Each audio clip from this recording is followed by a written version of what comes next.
নমস্কার বন্ধুরা, আশা করি সবাই ভালো আছেন। আজকের ভিডিওর বিষয় ডিফেনব্যাকিয়া প্ল্যান্ট। স্ক্রিনে যে ছবিটা দেখতে পাচ্ছেন এটা হলো ডিফেনব্যাকিয়া প্ল্যান্ট।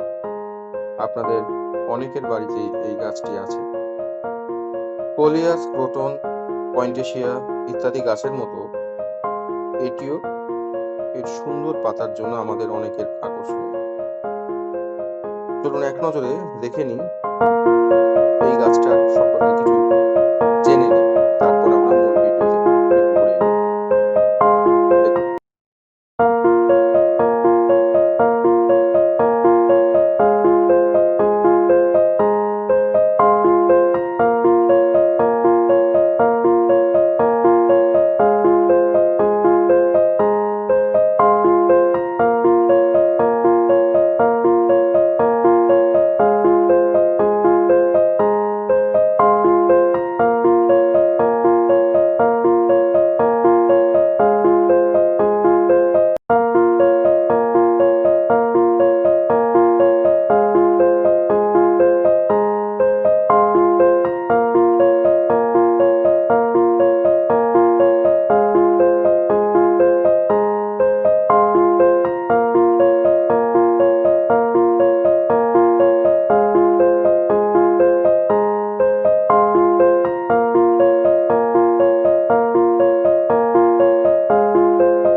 এটা আমার একটা ডিফেনবেকিয়া গাছ।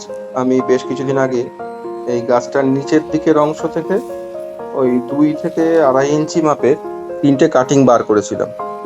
আর সেগুলো সবকটা থেকে সাকসেসফুলি আমি রুট ডেভেলপ করতে পেরেছি, যার মধ্যে 2টো আমি অলরেডি রিপোর্ট করে ফেলেছি। সেগুলো ভিডিওর শেষের দিকে আপনি দেখতে পাবেন। আর 3 নম্বর ছোট একটা ডিফেনবেকিয়া আছে, সবচেয়ে ছোট, সেটাও পটিং করব। ওটাও আপনি এই ভিডিওর শেষে আপনারা সবাই দেখতে পাবেন। তো দেখতে থাকুন, আর দেরি করব না, দেখতে থাকুন।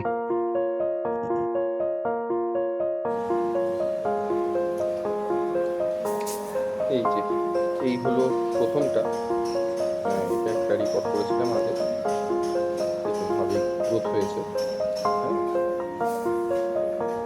মোটামুটি পাতাগুলো বেশ বড়। এটা একটা 5 ইঞ্চি পটে হয়েছে। এটা একটা 5 ইঞ্চি পটে। এটা তারপরে এর থেকে একটু ছোট।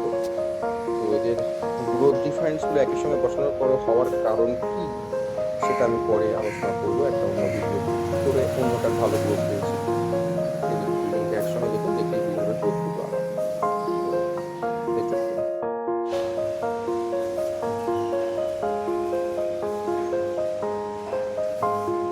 দেখুন শুরু করছি গাছ ছোট পটিং। এটা একটা 4 ইঞ্চি কন্টেনার, দেখতেই পাচ্ছেন। তো এর মধ্যে একটা নাইলনের জালি এরকম দিলাম, এর ভেতরে রাখলাম। তো যেমন আগে বলা হয়েছে সেরকমভাবে মাটি আমি প্রস্তুত করে রেখেছি, যে অনুপাতে বলা হয়েছে সেটা। এইটা হচ্ছে গোবর আর মাটি মেশানো মাটি, এর উপরে ভার্মি কম্পোস্ট। হ্যাঁ, তারপরে আপনার ওখানে যেমন গোবর আপনার কোকোপিট আছে 15%, ভার্মি কম্পোস্ট আছে 25%, সালফেট একেবারে শেষে আছে আপনার ধানের। এবার আমি এই কন্টেনারটাতে একটু স্টোন চিপ দিলাম। হ্যাঁ, তো জল নিকাশি ব্যবস্থাটা ভালো করার জন্য একটুখানি স্টোন চিপ দিলাম, এবং এই স্টোন চিপটা সাজানোর পরে একটু বালি দেবো। তো এই দেখুন এটা স্পোর্টস স্যান্ড, বিল্ডিং কনস্ট্রাকশনে যেরকম আছে বালি, সেই বালি একটু দিয়ে দিলাম, যাতে আমার ড্রেনেজ সিস্টেমটা ঠিকঠাক থাকে।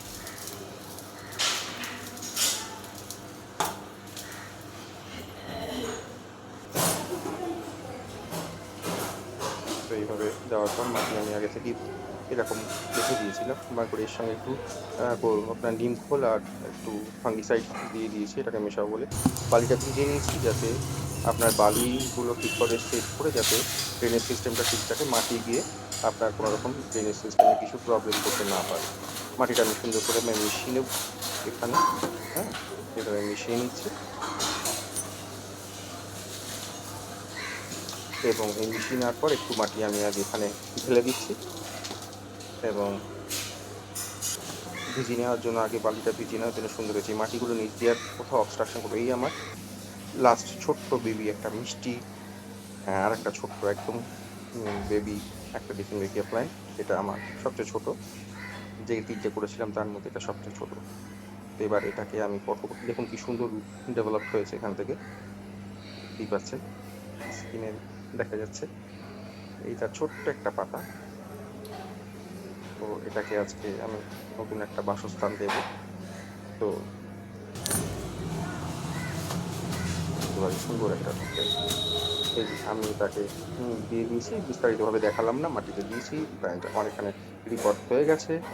এবার এটাকে আমি জল দিয়ে এর অন্যরকম একটা, জলে ভেজানো লাইফ ছিল, এবার একটা অন্যরকম লাইফ পাবে। আমার কাজ প্রস্তুত, সব ঠিকঠাকই আছে, সব ঠিকঠাক, কিছু ভুল নেই।